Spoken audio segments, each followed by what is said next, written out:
சுறா கைடு 12ஆம் வகுப்பு பொதுத் தேர்வுக்கான புதிய பதிப்பு தற்போது பரபரப்பான விற்பனையில். மாணவர்கள் பொதுத் தேர்வில் அதிக மதிப்பெண் பெற உடனே வாங்குங்கள் சுறா கைடு.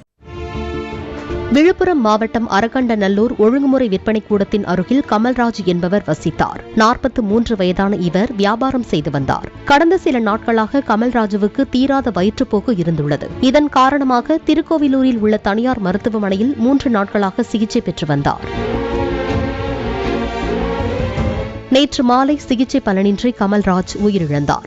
கமல்ராஜுவின் நெருங்கிய நண்பரான ஞானவேலுக்கு இந்த தகவல் தெரிவிக்கப்பட்டது. இதனால் அதிர்ச்சியடைந்த ஞானவேலுக்கு வலிப்பு ஏற்பட்டுள்ளது. இதையடுத்து அக்கம்பக்கத்தினர் அவரை மருத்துவமனைக்கு கொண்டு சென்றுள்ளனர். ஆனால் வழியிலேயே ஞானவேலும் இறந்து போனார். நண்பர் இறப்பு செய்தி கேட்டதும் மற்றொரு நண்பர் இறந்தது அந்த பகுதியில் சோகத்தை ஏற்படுத்தியுள்ளது.